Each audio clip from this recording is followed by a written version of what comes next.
The Roman emperor who faked his own death and ruled in secret for 20 more years.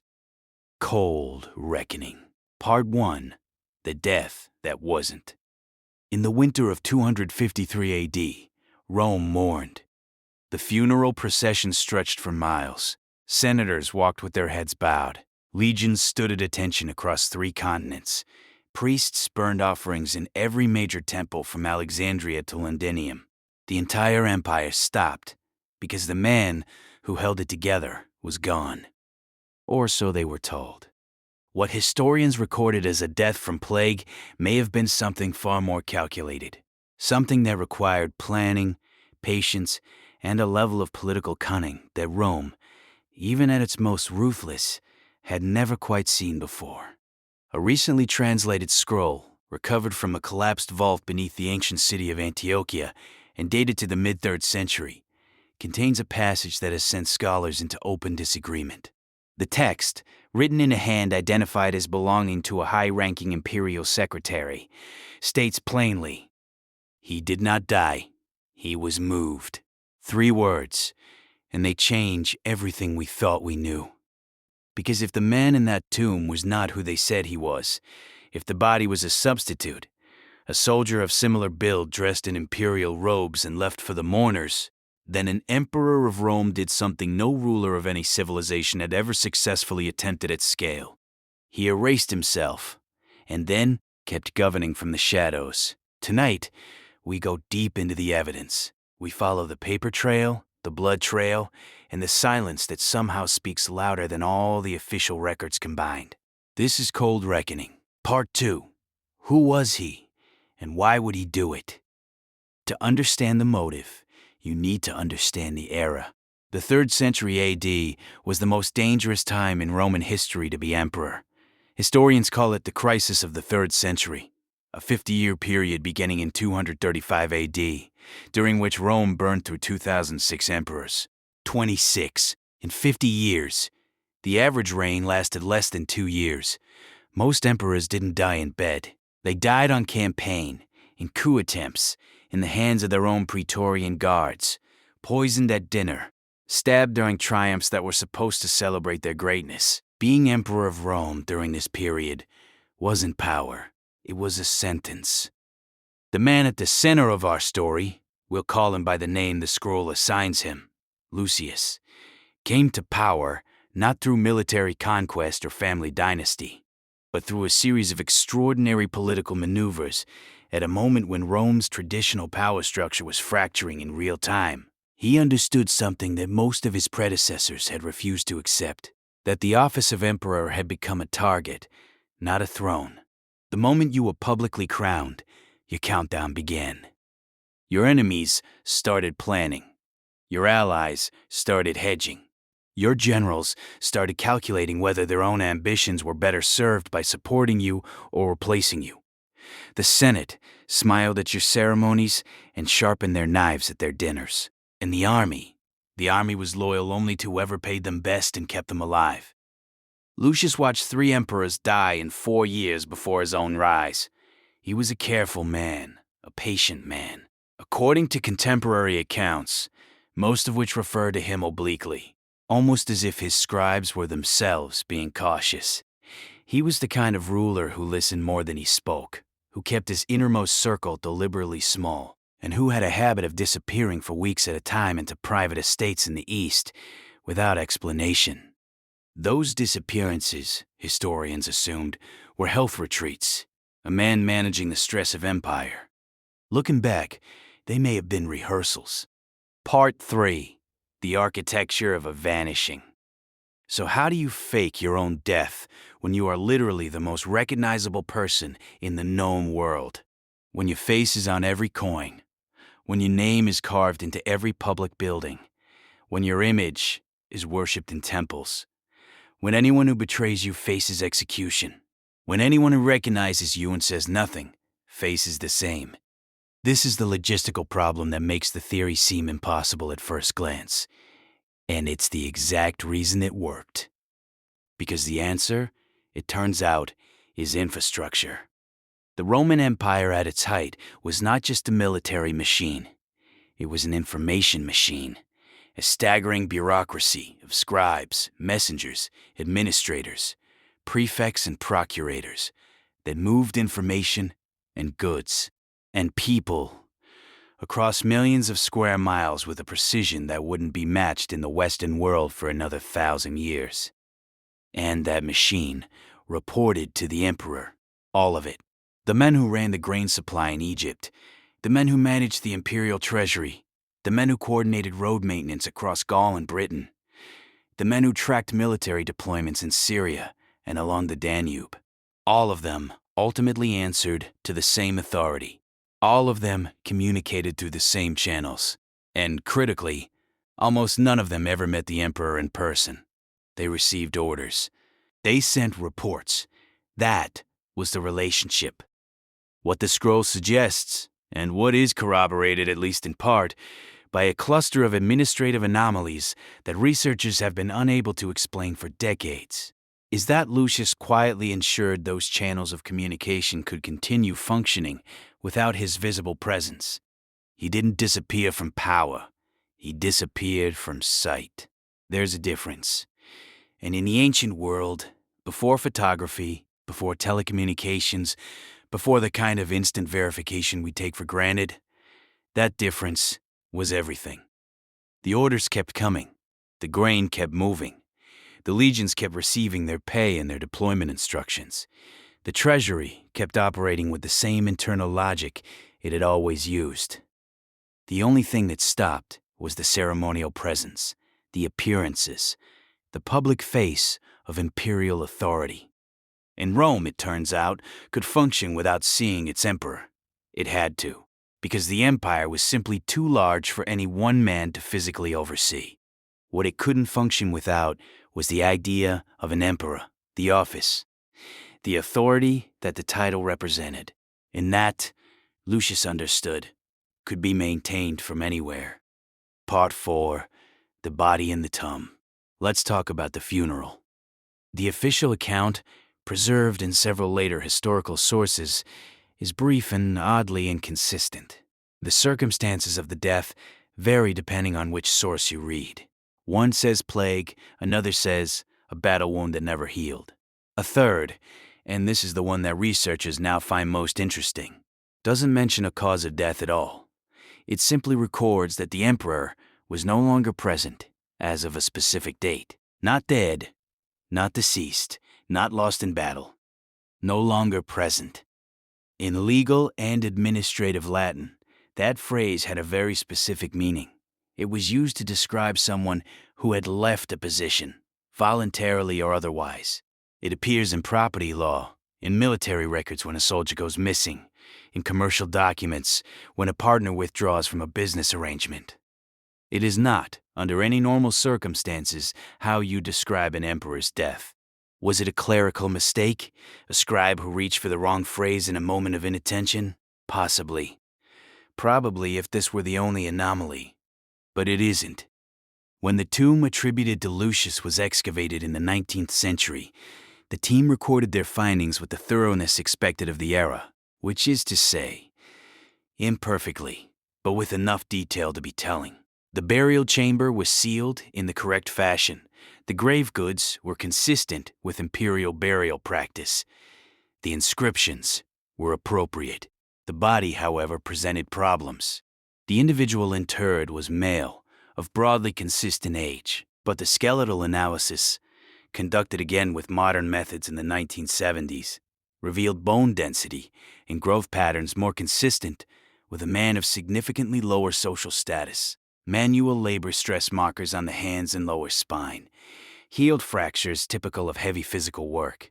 Teeth that, while not in poor condition, showed dietary patterns inconsistent with a lifetime of elite Roman nutrition. This was not the body of a man who had spent his life in palaces.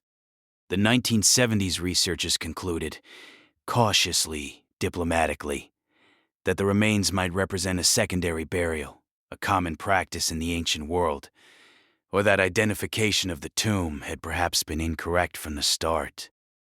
They did not consider a third possibility, that the substitution was intentional. Part 5. the paper trail. Here's where the story stops being theoretical and starts being traceable. Researchers studying the administrative records of the Eastern Imperial provinces, specifically the correspondence archives preserved in the dry climate of the Egyptian desert, which have yielded some of the most remarkable documentary survivals from the ancient world, noticed something strange in the years following the official death. The orders didn't change tone. This might sound trivial. It is not. Every other imperial transition in the 3rd century is marked by a sharp discontinuity in administrative correspondence. New emperor, new directives, new priorities, new personnel favored, new enemies sidelined.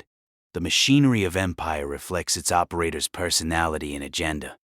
You can track changes of power not just through official proclamations, but through the texture of bureaucratic language, through which regions suddenly receive more resources and which see their requests go unanswered, through which military commanders get promoted and which get reassigned to nowhere postings. A change of emperor leaves fingerprints everywhere. After Lucius's death, there were no fingerprints. His successor, a general who had been elevated hastily in the chaos following the announced death, issued proclamations, appeared publicly, took the traditional vows. He was emperor in every visible sense. But the administrative correspondence from his reign carries a peculiar quality that historians have noted but never satisfactorily explained. It feels continuous, not just stylistically similar to the previous reign, but continuous, as if the same hand, the same mind, was still guiding decisions. The same unusual preferences for certain eastern trade routes. The same idiosyncratic approach to military provisioning in the northern provinces. The same pattern of responding to provincial governors' requests with solutions that were technically outside normal administrative procedure, but consistently effective. One scholar, writing in 1987, described it as the feeling of reading correspondence from the same advisor across two supposedly unrelated administrations. She meant it as a minor observation. She moved on to other topics. She didn't follow the thread. We're following it now. Part 6. The Witness. The Antiochia scroll changes everything because it contains something the administrative records cannot. A first-person account. The scroll's author, identified through paleographic analysis as a senior secretary in the Eastern Imperial Administration, a man of Greek origin who had served the Roman bureaucracy for over 30 years, wrote what appears to be a private memoir, not intended for circulation, not a formal record, a document written, possibly for his own conscience, or for posterity, or for a family member he trusted. He writes about his work, about the courts he served, about the particular pressures of administering an empire that was fracturing under the weight of its own complexity. And in a section that the scroll's translator describes as almost offhand, sandwiched between a passage about grain supply logistics and a complaint about the quality of roads in Syria, he writes this: I saw him in the estate at Daphne in the 4th year after his death. He was older and walked with a slight difficulty I had not seen before. He asked me about the Antioch correspondence and whether the new governor had been cooperative. I answered him honestly. He thanked me. He seemed tired. He did not seem dead. He asked about the Antioch correspondence. Think about what that means. A man, officially dead for 4 years, is asking a bureaucrat in a private estate about current administrative correspondence, not about his legacy, not about history, about current business. He was still working. The secretary writes nothing more about it in the surviving portions of the scroll. Whether he chose to say nothing further or whether subsequent sections have been lost, we cannot know. But the matter-of-fact tone of the passage is perhaps its most striking quality. He does not write with the breathless shock of a man who has seen a ghost.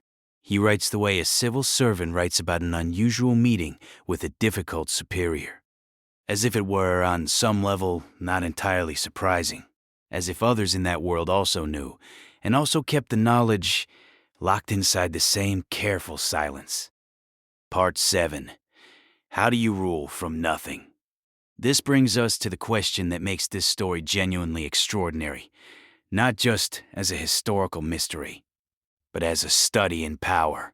If the theory holds, Lucius did not retire. He did not walk away from authority. He continued exercising it, but he did so from a position of absolute invisibility. The public emperor, the man who wore the purple, who stood at the front of triumphs, who was worshipped in the state religion, was someone else, a functionary, a face. And behind that face, shielded by the most effective protection any ruler of the ancient world could possess, everyone believing you were already dead, the real authority continued. Let's think about what that means strategically.